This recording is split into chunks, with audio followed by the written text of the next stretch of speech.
Hello and good evening, everyone. Welcome to our speaker series for the month of November.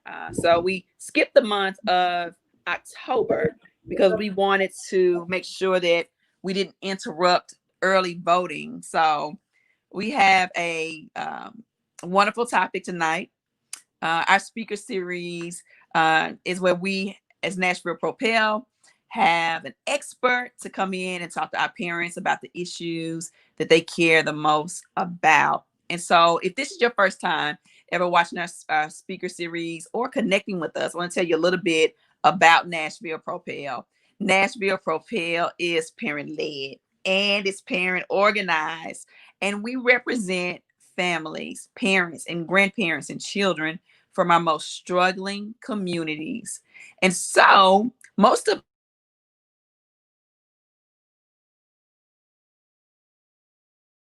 schools. So, guys, we're on a mission. We are developing our parents, we're organizing them and developing them into powerful parent leaders to ignite a movement, y'all. I like to say that ignite a movement, y'all, that demands equitable education policies and practices in Nashville public education. So, welcome everyone to our speaker series. Tonight, we have my good friend, Miss Brooke Allen. Hey, Brooke. Hey, how are you? I'm good. How is everything treating you? I know COVID-19 is disrupting a little bit of everybody's life, but how has life been treating you over the last few months? We're doing it. We're doing it. All the pieces. Nothing seems to stay the same as much as we are at home right now. Everything feels like it changes every few days. But we're doing it. I totally understand. I totally understand. So, Brooke, I'm going to allow you to introduce yourself and talk to our audience tonight about exceptional learning. Give them a little background about you and the work that you do, and then I'll let you jump right in. Sounds good. Thanks for having me. I'm so glad to be here again and yeah, to talk about a topic that is, of course, near to my heart. So I'm Brooke Allen. I am a special education teacher and leader here in Nashville and have been for the past decade. And I am now the director of the Diverse Learners Cooperative. And I launched the DLC 3 years ago in response to my own experience as a teacher and leader, knowing that I didn't have the resources or the development opportunities or the people I needed to do my job really well. And so that's what the DLC does.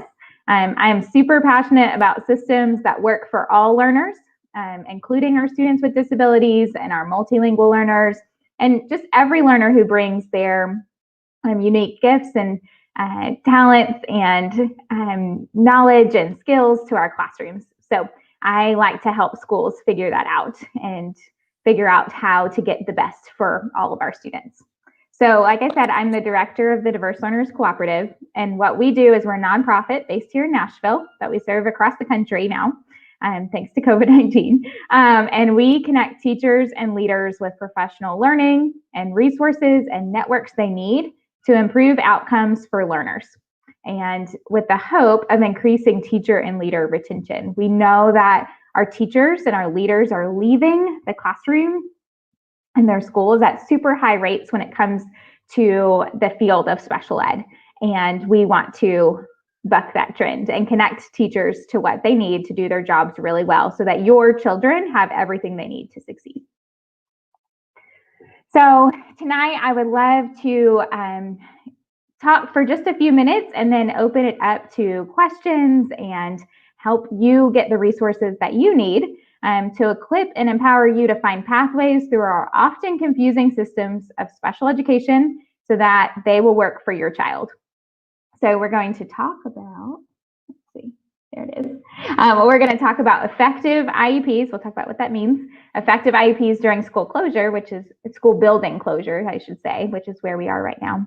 Measuring progress, steps to take when progress stops, and then have some time for questions. So this is the special education process. It is not this clear. This looks very clear. on paper, and it is not. But a student would enter the special education process at this referral stage. And you might have heard these terms before or be well familiar with them, but a referral can be made through the RTI system, which is response to intervention. It can be made through a support team decision, which happens at the school with a school team of team members that know and want to know more about your child, or it can happen through a parent request. When that referral is made, an evaluation is conducted by a school psychologist. The student is found eligible or ineligible, and if they're found eligible in one of the 13 categories, that their rights to the following are now protected by law. So they now have a right to free and appropriate public education that is matched to their needs in their least restrictive environment, which means access to their peers as much as possible. And then an individualized education program, or an IEP, that's developed by the team. And that team, of course, includes the student and the family. When we think about how this works together, we start with the evaluation, then we understand your child's individual present levels or their needs. We conduct assessments and understand where are they performing and where are they performing in relation to their peers so that we know how to support them. We create measurable goals that are aligned with those present levels. We determine what services they need that are in their least restrictive environment. And that should all serve for their educational benefit. If those services and those goals and that data does not benefit them educationally, then we're not doing it right. Like I said, when I talk about LRE, it means least restrictive environment, and that means the maximum feasible opportunity to have contact with their non-disabled peers. We want students to be with their friends. We want them to be with their peers. That provides good models for them and for everybody. And so the law really values the least restrictive environment, and so we do too in our conversations. When we talk about that least restrictive environment, we're talking from the general education classroom. That's your normal homeroom or advisory or content teacher, science, social studies, math, English, all of those. That's the general education classroom. To the special education classroom, which is called different things in different places, right? There's resource or small group intervention, or can come with a lot of different terms, but it's taught by a special education teacher.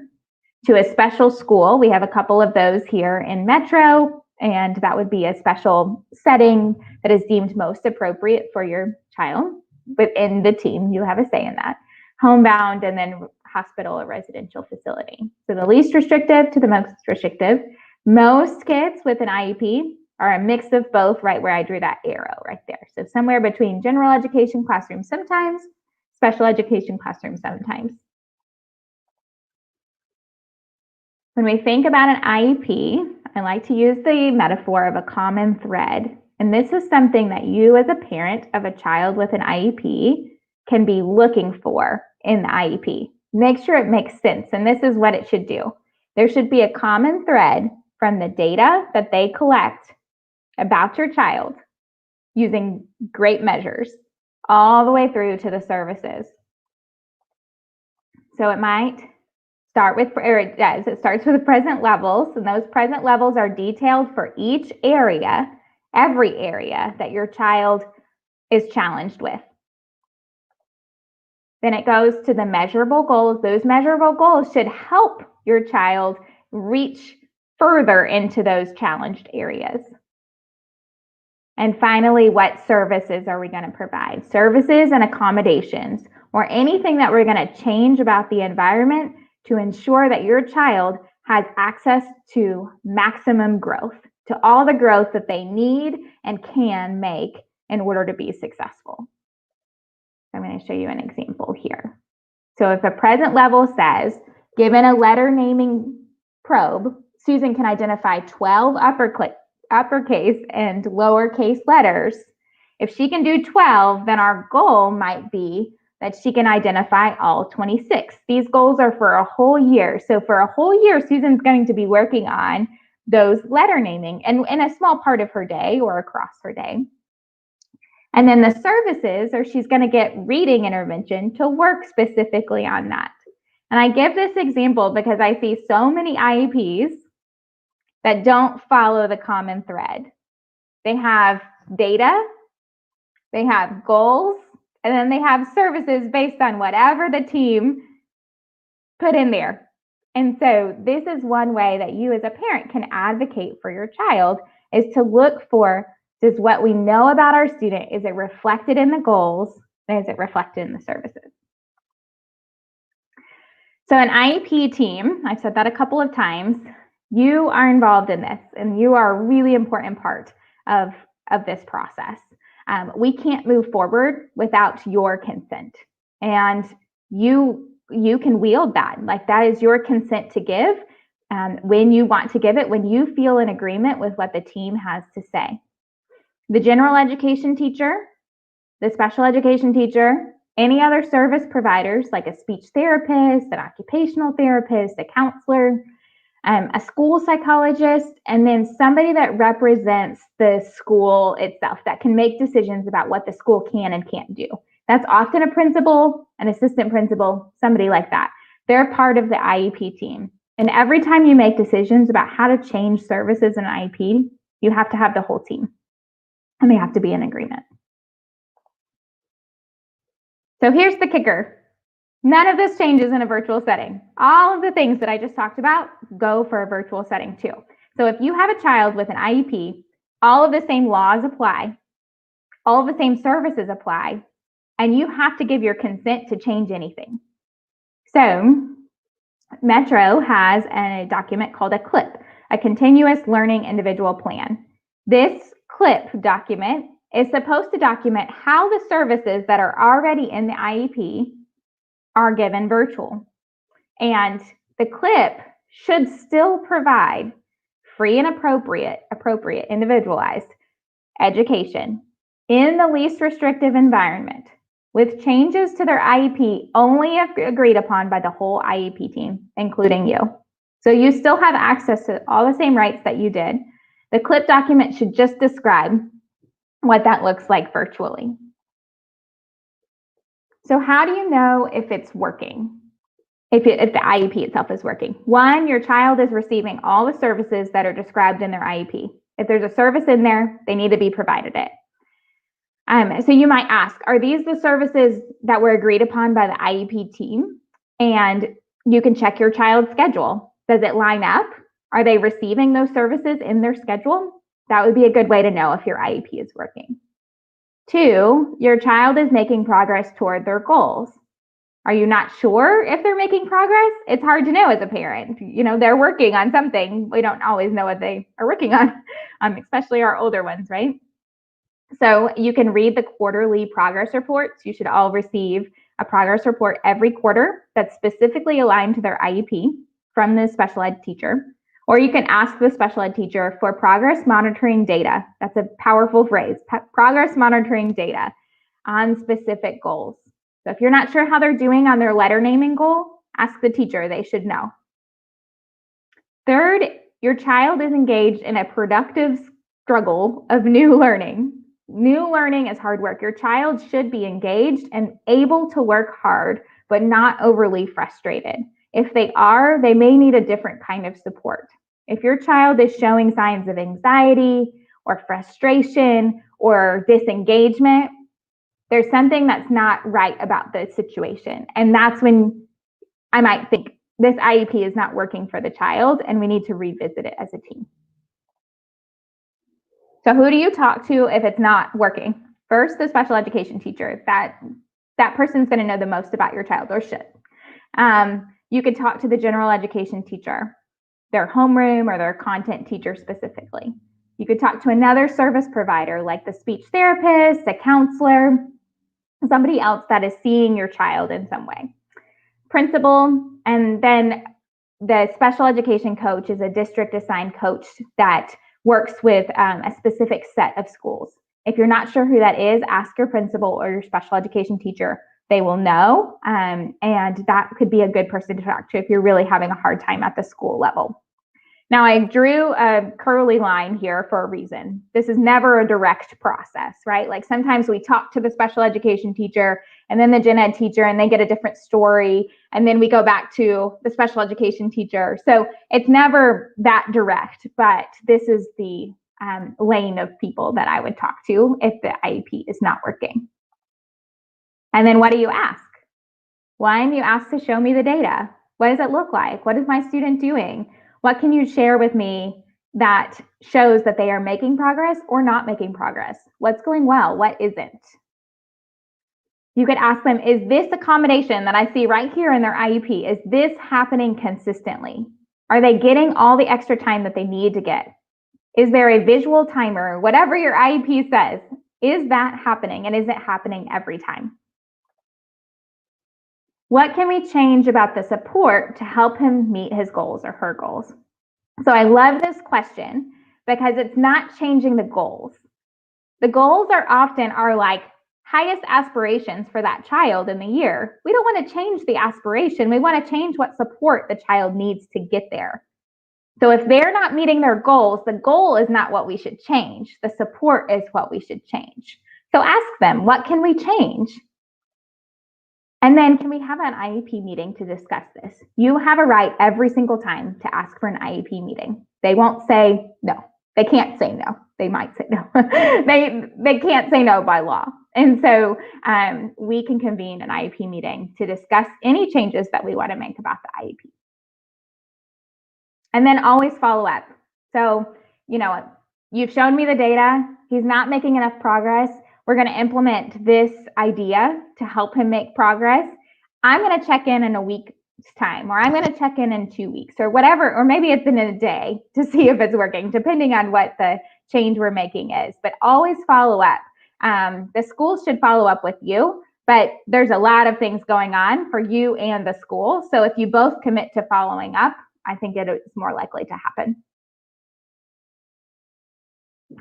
So what is about this situation? My child doesn't have an IEP, but something is up. I don't know. It's like overly frustrating for him. He's failing his classes. She's showing a lot of anxiety. She's not where her peers are. Whatever that looks like. I know something is not quite right, but I don't know what to do now. So one scenario is that they were already in RTI before school closed. And RTI is response to instruction and intervention. And it's a way of measuring a student's response to a consistent intervention and to identify students with disabilities early. That's the intent. That doesn't always happen. Sometimes students get stuck in the RTI process.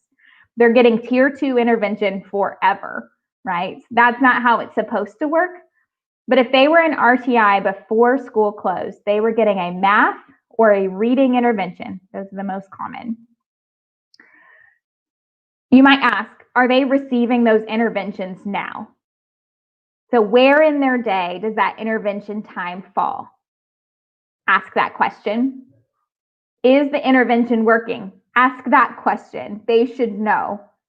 There is data that we hold to those interventions to show if they're working. Teachers are relearning how this system works in a virtual land, and that there's some amount of grace there, but we also need to know if it's working, and we need to know now. And if it's not working, you might ask the school team to change the intervention, or you could formally request a special education evaluation in writing. So if they are receiving interventions and it is not working, you can ask them to change the intervention or to request an evaluation at that time. What about for a student who was not in RTI, or you're not sure that they were in RTI, but you know something's not right? You can look at what we call the universal screener, which is MAP, which you're probably familiar with because we put our kids all through that in August. Are they below the 25th percentile? That percentile number is the most important. The other numbers on MAP are hard to understand, even for teachers. So look at that percentile number. Are they below the 25th percentile? If yes, they should be receiving a math or reading intervention at least 3 times a week. If they're not, Document your concerns. Figure out what's challenging for your student, what's going on, and then meet with the general education teacher and come up with a plan. All general education teachers know the word differentiation. And differentiation means that we can adjust what we're doing to work for a student. And so just because somebody doesn't qualify for special education or doesn't qualify for RTI intervention does not mean we can't adjust what we're doing to better meet their needs. And that will always be true. So come up with a plan with your teacher and really push for that if they're showing signs of struggle.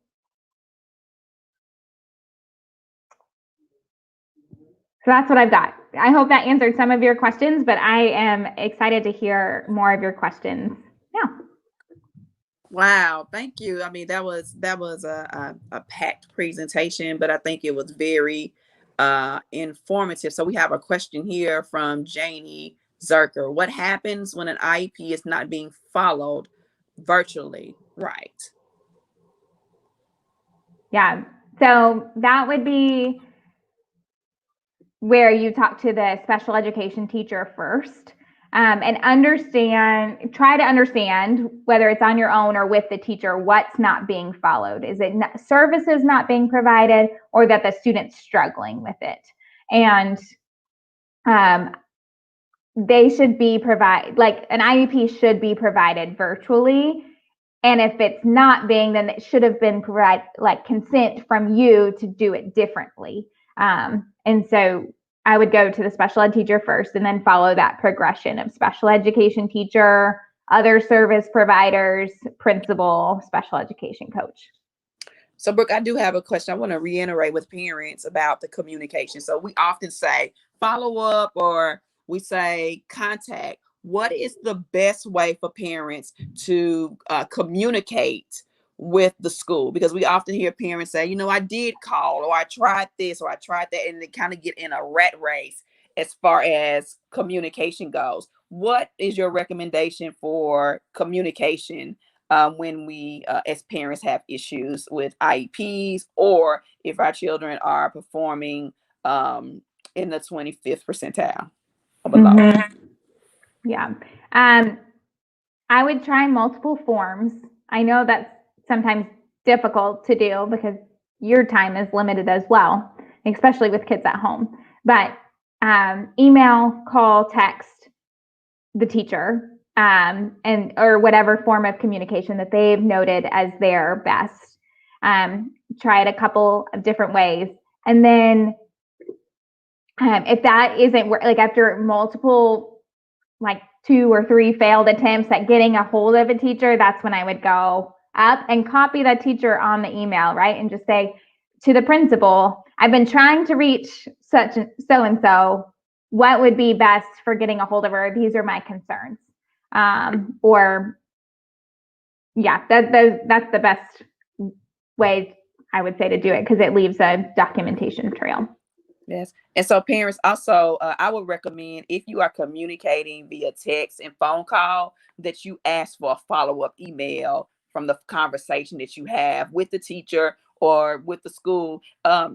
People go to sleep at night and they forget things, right? So, you want to make sure that you have a clear documentation and communication path. So even if you're texting and you're having phone calls, you want to make sure that whomever you're communicating with, whether it be the special ed teacher or the general ed teacher or the principal, that you also ask them to follow up with that conversation of next steps with you in an email, so that you have a documentation trail and so that everybody remembers what everybody said and agreed to do.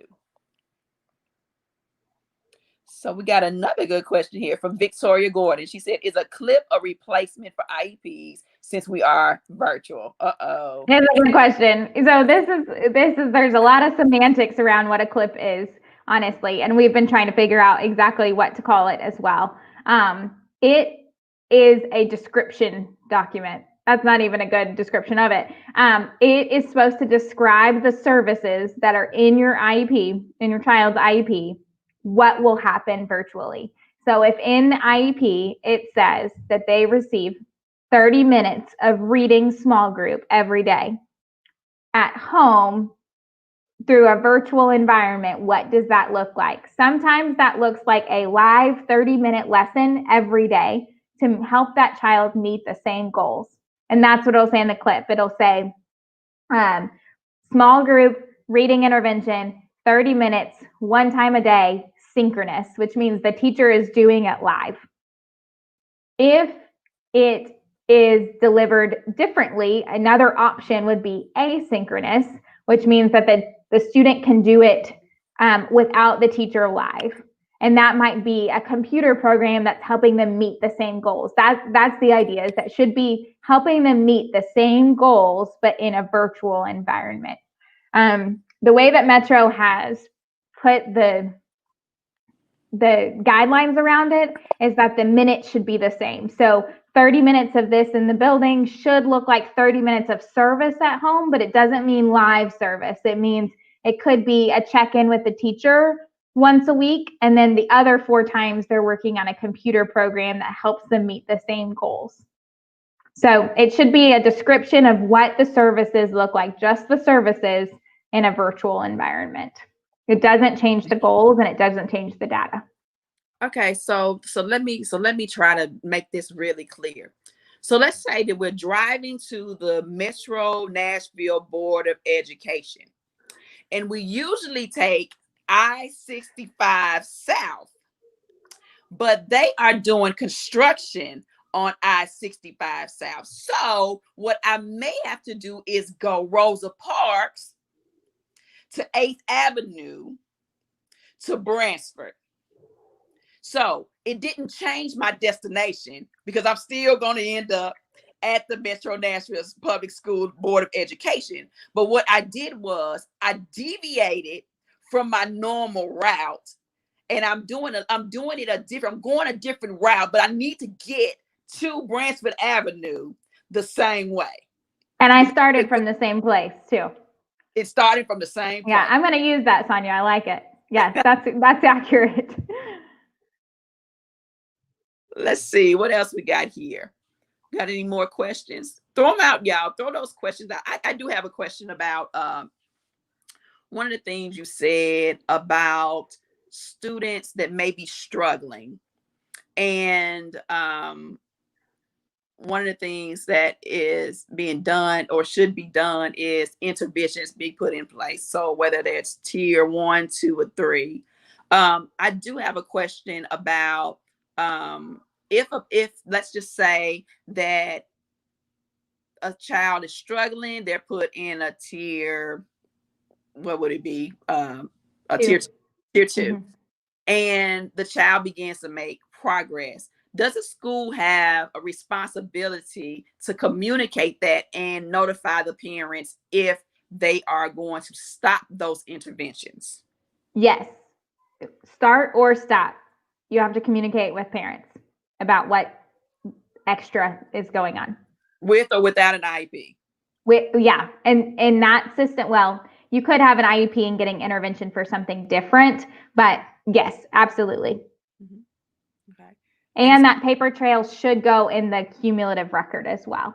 That says we started intervention here, mm-hmm, and we decided to stop it here. Now, the parent doesn't have to give consent to start or stop those interventions, but they can ask about them, certainly.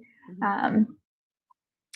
And so what would be an ideal time for a follow-up? Are you suggesting that quarterly follow-ups with parents, or should parents be following up about progress to goals more often? Like, what is the most appropriate intervals for following up to check progress? That's a good question. So it depends on how your student is doing. If your child is doing. So if your child seems to be kind of on track, not getting overly frustrated, but definitely working hard toward their goals, my general feeling as a parent there is they're probably making progress, and I'm going to either check in midway through the quarter or wait for that quarterly progress report if it's around the quarter. Those should have just come out in the last couple of weeks. And so they come out with the report cards. So if that's around the corner, I'll wait and see how things are actually going, right? If my student's really struggling, or I see a goal in their IEP and I'm thinking, they're not anywhere close to that. Mm-hmm. Then progress monitoring data, the data I'm collecting on that goal should be happening at a minimum every 2 weeks. So if I were to ask the teacher, can you keep me updated when you take a data probe on this particular goal, because I'm just not seeing progress on that at home, then I mean, as a teacher, I would say, yeah, like when I put it in my data sheet, I'll just send you a text and say he was here, this week. But I realize that not all teachers are like that. So, but every 2 weeks is the data cycle at a minimum. So that would be a good time to follow up, is like, can you let me know in 2 weeks or in 4 weeks after you've taken 2 data sets on this goal, and we can reevaluate or like adjust our plan if we need to at that point.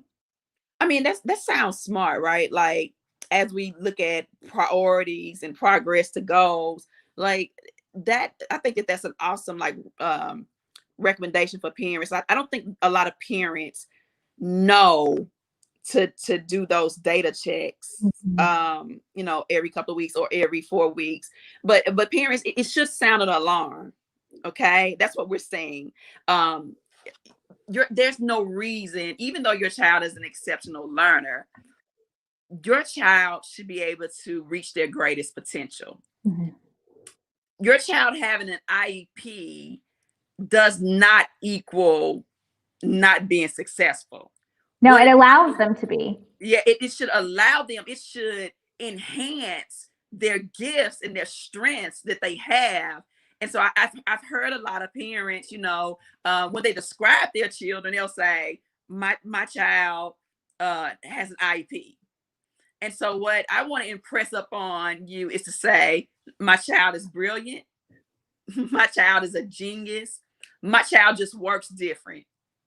And so, I want parents to feel to feel empowered, and to make sure that that an IEP does not mean that your child can't go to college. That it means that they should be college ready, but they should have some intervention and some accommodations to help them to do that. So I want to And make on sure that. the Go top ahead. of the IEP, we start with strengths.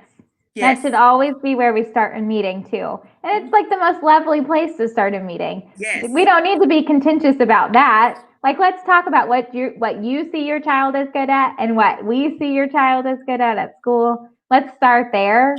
And it's at the top of the page for a reason. Yeah, and parents, we should learn to celebrate. So every 2 weeks, you should be contacting and asking, what is it that we need to celebrate about your child? And then the things that need to be worked on, they should be the priorities for the next 2 weeks. And then when you call back or email back, you should be getting progress between that time period and knowing what to celebrate for the time before. So make sure that you are doing that you're celebrating your children, that you're championing them, and that you're pushing them, and asking them what they have to celebrate. I don't Yeah, think we do that absolutely. enough, Brooke. Yeah. Yeah. Well, and as a teacher, I would have my students know their goals and know what they were working toward.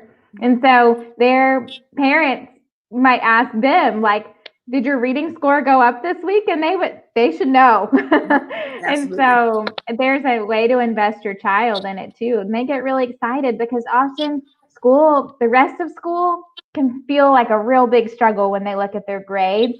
But Mhm. when they came to me and I was working with them on their reading skills, they felt really successful because it was at their level, and they felt like they could accomplish something even just week over week, right? I read more words per minute this week than I did last week. And that's Mhm. super exciting. And so kids can be invested in it as well, Mhm.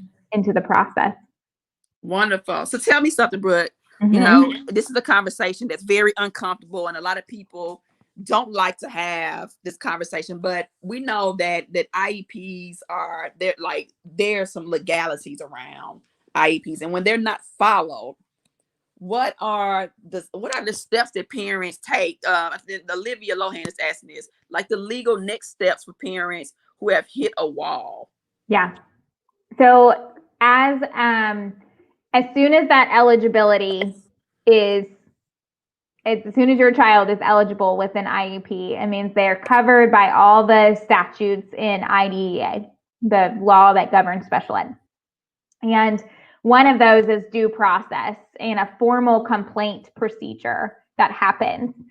Those green books or the orange books that come home with you during an IEP meeting, I always tell my parents, you probably have enough of these to wallpaper the walls now, but please take it home because you will need it someday to understand your rights. And if you're not sure about your rights, to ask somebody. The special ed teacher should know the process, but also there are advocates available to you and other, the special ed coach that can help you from the district side of things. They're really equipped in these situations because that's the situation that they're called into often. But to document any concern, that's the first thing. Document who you've contacted, what the concern is, what the follow-up was, what steps have been taken. And then ask for an IEP meeting. And if you need somebody to come with you, like an advocate, bring them. I've always said to all my parents, like, there's something about an advocate being in a meeting that feels really nerve-wracking as a teacher and as an administrator, and it can create this like contentious vibe in a meeting. However, that advocate is going to keep me honest to exactly what I need to do for that child and help me understand the system even better. And so if we can approach it with like, we're all on the same team, we're all on team, fill in the student's name, to do this well, then we can approach it, that way. But there's going to be walls, and that's when you kind of keep going through the complaint system, and it goes up a level each time to the principal and then to the district, etc. But it's all outlined in that book, and it's really accessible online too. I could share a link of what that process looks like. That would be great. And so when you say that they should bring an advocate, our organizers were talking this morning about a parent who was wanting to schedule a meeting and wanting to contact an advocate. What is it? Who is an example of an advocate that parents can take with them to these meetings? Well, one, you can take anybody. As a parent, you can bring anybody into the meeting. So that would be, somebody who's been through the process before. The best advocates are often parents who have been through this process before. And so that is, if you know somebody or can have somebody get you in touch with somebody who's been through this, that's the most helpful. That's what I often see. There are organizations here in Nashville that provide special education advocates. Some of them have reorganized over the last couple of years, so I'm not totally familiar with the pathway there. But the Exceptional Education Family Advisory Council, that is an organization, EFAC, through Metro. Well, it's associated with Metro. It's families of Metro. They can help get you contacted with an advocate that could help you. I think Tiffany Acuff is leading that. And also, I can say that Miss Sonia Dobbs has been very helpful with questions. So she's also been very resourceful, and she's also stepped in and really helped out a lot of our families. So I wanted to shout out Miss Dobbs. She's a special education she's like coach of coaches. She's so one level further than the coach. Yes, she knows her stuff. So I just wanted to shout her out if she's watching and tell her thank you, because I really appreciate anytime we have questions or concerns. She is Johnny on the spot. So I wanted to shout her out. But yeah, so any more questions? Let's see if we got any more questions from the audience here. One of the parents, Torvis Garner, says parents need an IEP monitoring checklist. Ooh. They're available. I can share a link to one. Yeah, for sure.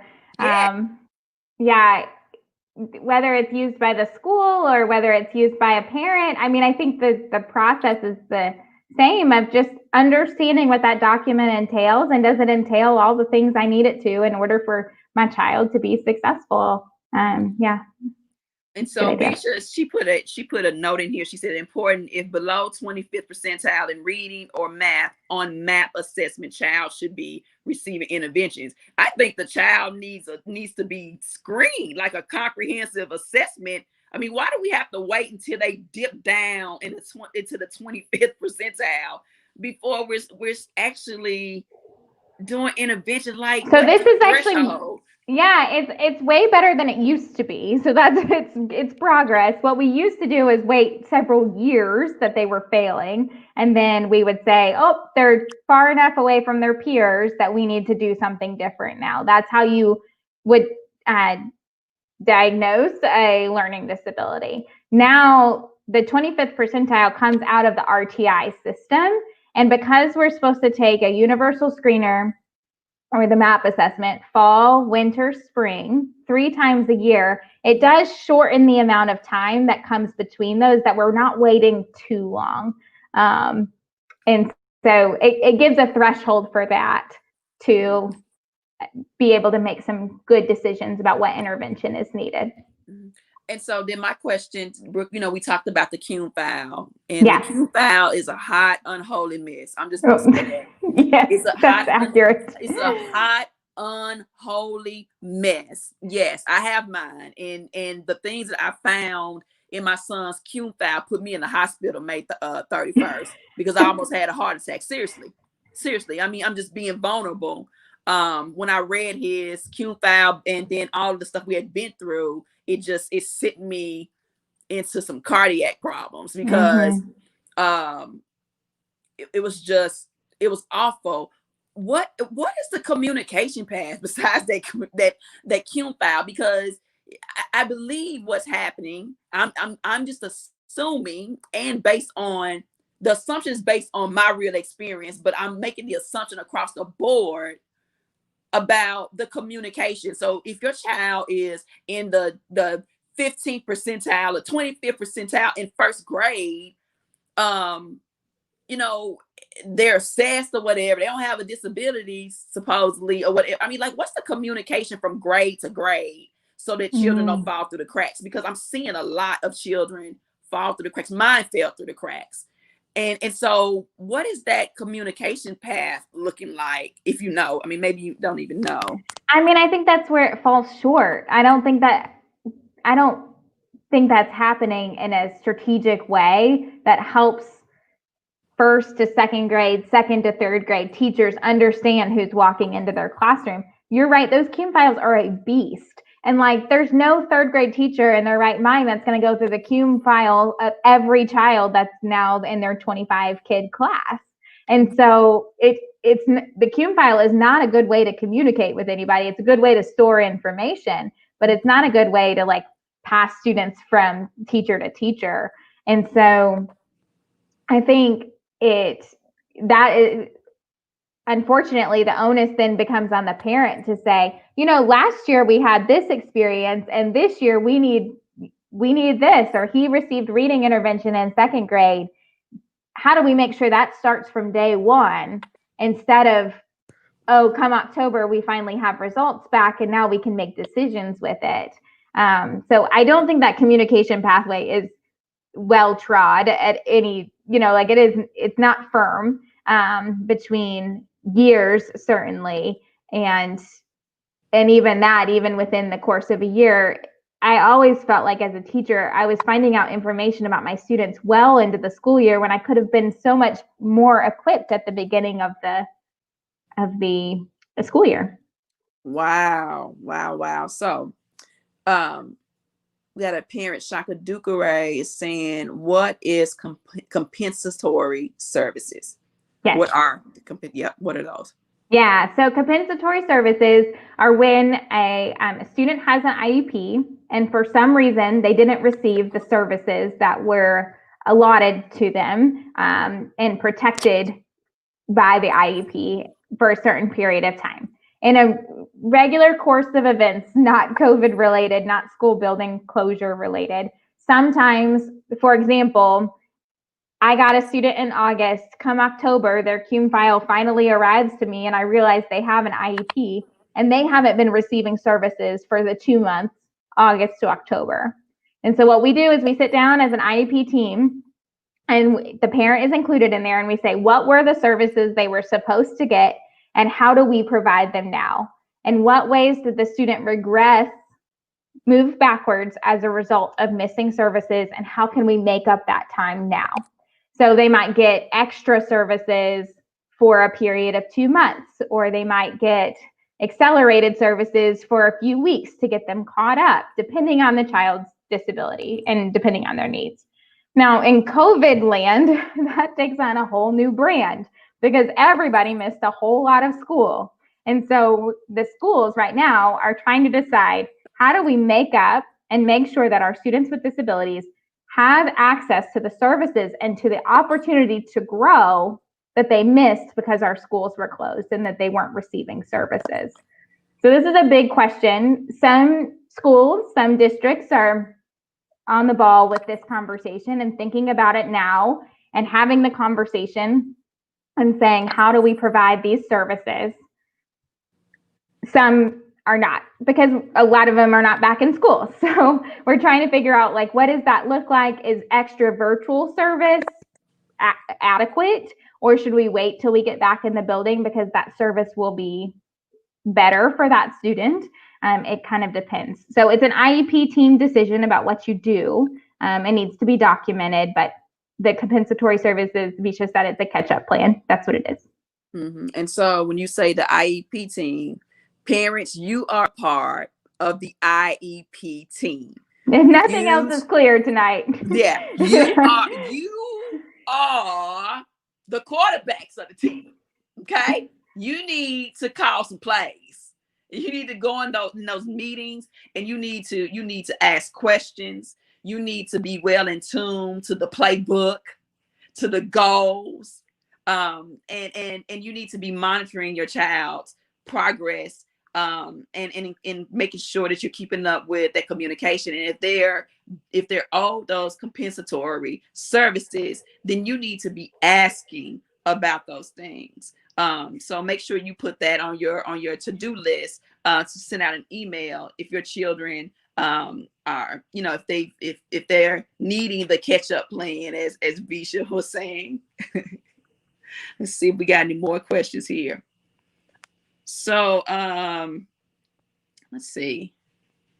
I see Candace was talking about her child's situation in which they didn't know that he had a disability until just recently. And that's exactly what I mean about communication from year to year. Mm-hmm. Especially when there's a change of school. That CUME file takes a long time to get where it needs to go. And after multiple requests sometimes. And so it's just, there's a lot of paperwork that's floating around. And certainly right now in virtual space, we're not even looking at paperwork. That's hard copy at the school often. So there is a lot of missteps in what we know about students now. And it's hard from a teacher's lens to even figure out where to find that information. So I can see where that happens. It's not good. And that's exactly a good case for compensatory services right there. Like that child, if we didn't know he had an IEP till now, then he has missed a lot of services probably since August. And so we can go back and catch up or provide the extra support that he needs now. Wouldn't it be beautiful? So I worked in healthcare for 24 years, guys. And so when I had a patient or client, I would report off.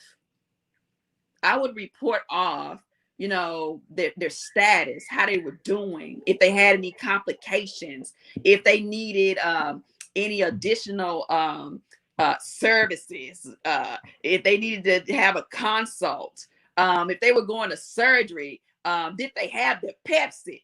Did I check them to make sure they didn't have any jewelry on? Was the old school? Was the fingernail polish taking off their fingernails? Was all of those things? Were they NPO after midnight? And so, in an ideal world, it seems, Brooke, like there would be some type of report off of our students. I mean, our most vulnerable students, first of all, but all students. How, as a teacher, I mean, I would want to know who's coming in my classroom. Oh yeah. I think teachers do. Like I did. And the teachers I work with now, they definitely want to know, but it is really hard to find that information, especially with students moving between schools.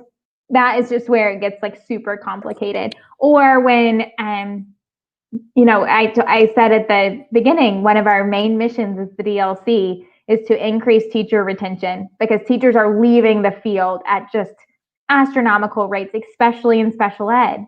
So think about a child that maybe had two different teachers that year because their teacher left in one year, and then they're moving to another school or even in that school and the teachers have left. Like they lose all of that good student knowledge that should be captured in documentation but just isn't. Like sometimes I just want to share that this child is obsessed with dinosaurs and you need to know that because day one that's going to matter. But if the teacher isn't there the next year, then they're not. So why are they not like, okay, as a nurse, so I would take care of patient Johnny Jones, and I would document my care that I got their vital signs. I listen to their lungs. It should be in their IEP, but even those aren't written always. Like I said, it's like not a clear thread through the beginning to the end, and so there's not support. There's not accountability. Like, I mean, there's not any accountability. There is no reason. So there's such thing as scaling, meaning you create systems for so when somebody is gone, the system does not leave. And so, that is going to take some strong leadership. Because we know teachers are leaving, but our children are still staying here. And That's right. Trapped. And what's happening is, I mean, this is literally for a lot of people, if they're not successful getting through schools and having the support that they need with IEPs, it is life-threatening for them. Yeah. When they graduate high school, there are people that become homeless, or what if their parents pass away, and they don't have that foundation of education. I mean, it's just devastating. This is and this is exactly the work that we do as an organization too, to help schools figure out those systems and help teachers get connected to the support they need to ensure that they can stay and that they can be successful year after year. Because the reason we exist as an organization is because that need is so great and it has so many profound effects on the livelihoods of the children that we serve now. We have got to do better for students of all abilities and help communicate from year to year and from day to day and loop parents into what we're doing and why we're doing it and what they can do as as part of that. It's so important. So I think you're speaking all the ways that speak to the heart of the work that I do. And I mean, that's appreciated. And I mean, would love to continue to come up with ways to make the system work for children. And I just feel like the system is so outdated. Right? It's so dependent on people. And I hear you saying people are leaving. Yeah. But the children are still here. And so it's going to take some innovation, and it's going to take some open-mindedness. It's going to take some some real good focus on children. As far as, there's no reason why a child should go from second grade to third grade without a report out of some kind. And even school to school. I mean, you got patients that transfer hospitals, but the reports go. Yeah. Somebody made a point about a digital record, and I have been preaching that song for a long time, but because it's like medical systems, right? They have an electronic medical record, an EMR whole system that keeps track of, not from your vitals that were taken at 2:30 this morning to your big surgery and all the pieces that went into it. Like, that is all in your record, and you can request it at any time. The CUME files being not at your disposal to access in a timely way means that we are not serving kids in ways that we can as quickly as we can, because we don't know enough about them.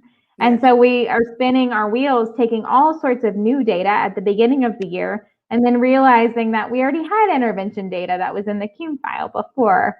And you're right, like, the systems don't play nicely together to help us do that well. So, I think that there's got to be some change at the federal level too, because when you think about EMRs, there's some things that played into that change on the federal and state law as well as local. And so I think that our government has to put the funding in place so that we have a universal system like that. I mean, if just imagine a teacher that does go into a classroom ready and passionate about the work and inspired to do the work, but doesn't have the tools that they need to do the best that they can. When I started, I was writing IEPs by hand, right? Girl, I was documenting the nursing notes by hand. Right, but those where are they going to go? Like, and how is that going to be communicated well to we have not come very far in the way that we share information, strategically. I totally agree with you. I mean, I think that a real opportunity and feasible opportunity, when I get my children's my class roster, then I make sure I got the chart. I make sure I got the CUME file. I mean, that's easy peasy. Like, CUME file, check. Let me look at it. Like, I think sometimes we just overlook like the obvious things that we can do. Let's see. Shaka Dukare says, is it neglect when no adult at the school in charge is aware of my child's history? Why aren't CUME files digital and accessible for parents to be involved in their child's education journey? And we just kind of talked about that. There's another follow-up question there. Can you ask for a copy of your child's file? Yes. You can. Anytime. And they have to make you a full copy if you need to. Yes. And I have my child's CUME file, and there's one sheet in there with a note at the top from elementary school that said the child don't have a learning disability, but he didn't have no evaluation. So, I advise you all to get your CUME file. Get a copy of it. It's yours. It's your child's file. I mean, at one point I said that my child, and I said this 2 years ago, that he didn't have a 5th grade, because that's what it felt like at home. We cried and we struggled. And when you look at his CUME file, nothing about 5th grade. I was right. Then it wasn't nothing documented. So yeah, get your CUME file. Look in there and see what's in there. Get a copy of your IEPs. And then get some support to go through those documents if you need it. Yeah. Well, it is 6:58. This has been a wonderful, wonderful, wonderful chat, Brooke. I appreciate the time that you have spent with our families. I want to give you opportunities to say any last words if you like. I don't have profound or good ones right now, but I think we said earlier, if nothing else, you're part of the team and you can ask the questions, even the hard ones. And if they don't have answers, then we got to figure out where they are, where they're stored, if it's a CUME file, or how we can make sure we're tracking the things we need to track. But it should all be centered around your child and how to help them. As you said, the IEP is not to reduce their success, but to maximize their success. And so if we can do that well through conversations or through documentation or through conversations like this, I love this space that you've created for this. And I appreciate your time, and thanks for inviting me to come along. Thank you so much. So parents, we're going to wrap it up. But a couple of things I want to remind you. First of all, I want to remind you guys to get out and vote tomorrow. Exercise your right to vote, and get out and vote. Take your older children. I took my daughter who's 21 years old. Hey, let's go vote. Encourage your friends and your families to get out and vote. The other thing is, check out our website at nashvillepropel.org. And we will see you guys on this coming Wednesday. Lord, I'm thinking it's Wednesday for our Access Denied, where we will talk about these MAP assessments, the MAP assessments or tests. So I will see you guys then. Thank you and have a good night.